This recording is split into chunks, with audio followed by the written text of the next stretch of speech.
Nos últimos anos, relatórios do COAF foram fundamentais para várias investigações contra a corrupção, embora o órgão raramente apareça em destaque no noticiário.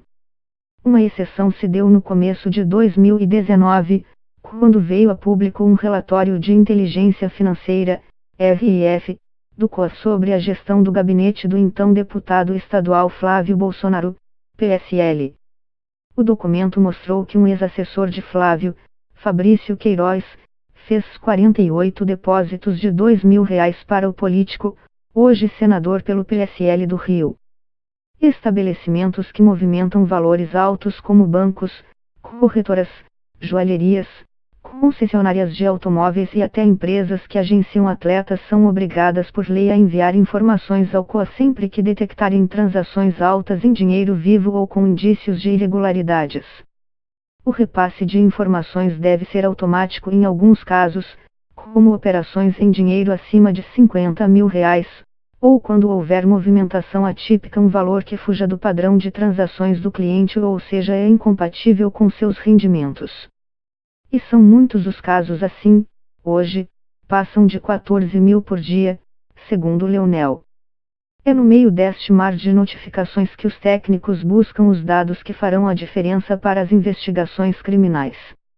A possível volta do COAF para o Ministério da Economia está sendo discutida pelos congressistas na tramitação da medida provisória, MP 870, que reorganizou o governo e reduziu o número de ministérios de 29 para 22.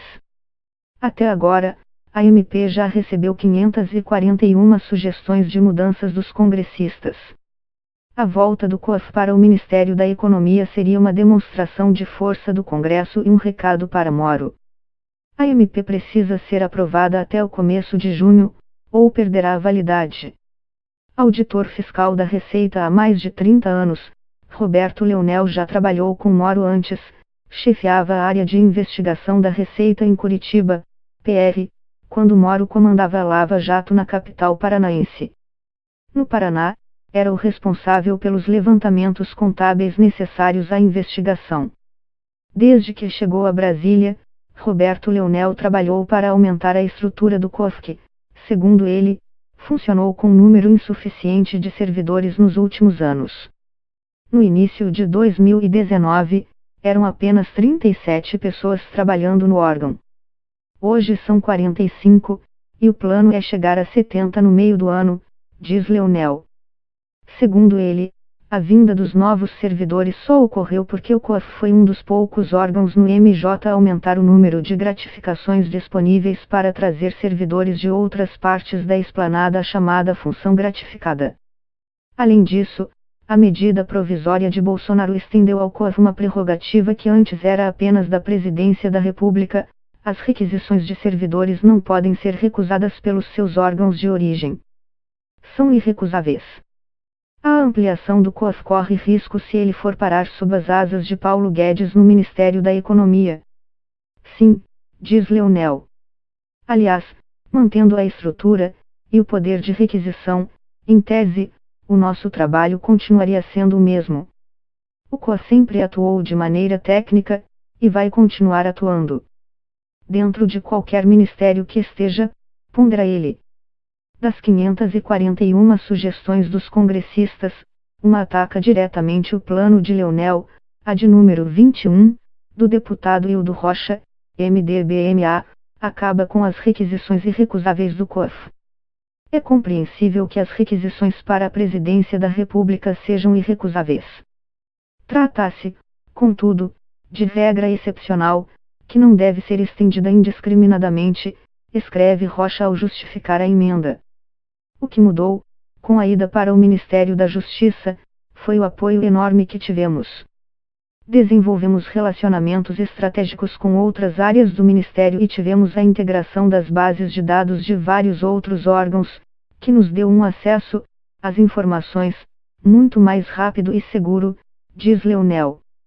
Moro também apoia o COAF nas suas demandas, diz o presidente do órgão. Leonel cita o empenho do ex-juiz em favor de uma lei que acelera o bloqueio de bens de pessoas ligadas a organizações terroristas. A lei foi aprovada em fevereiro pelo Congresso, depois de anos parada. Com o empenho pessoal do ministro, conseguimos em 2 meses a aprovação. Já estamos trabalhando agora no decreto que a regulamenta, diz. A norma é uma recomendação do Grupo de Ação Financeira Internacional, GAFI, uma organização internacional contra crimes financeiros. Com os novos funcionários, Roberto Leonel está ampliando 2 áreas dentro do COAF. Uma delas atua na cooperação com o Ministério Público e as polícias. A outra visa melhorar a qualidade da ciência de dados usada pelo órgão para achar os casos importantes em meio às 14.000 notificações diárias. Esta última já existia, diz Leonel, mas tinha apenas um servidor efetivo. O plano é que tenha pelo menos 7 até o fim do semestre. Leonel vê a melhora da qualidade desses mecanismos de busca como objetivo da maior importância. Segundo ele, o órgão armazena hoje os dados de 17 milhões de transações financeiras, um palheiro no qual é muitas vezes difícil achar as agulhas que faltam para a polícia ou o Ministério Público. De repente nós temos uma comunicação importante, que tem um dado importante para uma investigação criminal. Ela está guardada lá no nosso banco de dados e não deu tempo de ser trabalhada. Ou o nosso sistema de gerenciamento de risco não viu aquilo. Então nós temos que melhorar os parâmetros de gerenciamento de risco, de mineração de dados, diz ele. Como unidade de inteligência, o COA sempre trabalhou com análise financeira de uma maneira absolutamente técnica. Independente do alvo ser um político, do alvo ser um traficante, um sequestrador, disse. Essas análises são feitas, na maior parte dos casos, de uma maneira eletrônica. Em função do número de comunicações, em função de vários parâmetros que nós temos no nosso sistema de gerenciamento de risco. Independente de qual ministério estejamos vinculados, este é o trabalho do COAF. É um trabalho técnico, que continuará a ser feito, da mesma forma, desde 1998, disse ele. Roberto Leonel também é enfático ao dizer que o COAF nunca vazou informações sobre suas investigações. Segundo ele, o que acontece é que alguns dos relatórios de inteligência financeira, RIFS, são juntados aos processos e podem, eventualmente, vir a público. Ele diz ainda que o órgão não sofreu qualquer ingerência em seu trabalho no caso de Fabrício Queiroz, mesmo que um dos envolvidos seja filho do presidente da República. Em alguns casos, como os de pessoas que já foram investigadas, os relatórios são produzidos de forma automática pelo sistema, e enviados diretamente para os investigadores. O próprio sistema, em casos de figuras PEPS, sigla em inglês para pessoa politicamente exposta, já emite os RIFS de maneira automática. Quando entra uma comunicação de uma determinada pessoa, que já sofreu uma análise financeira do COAF, e está sob investigação, automaticamente é gerado um novo relatório de inteligência financeira, diz ele.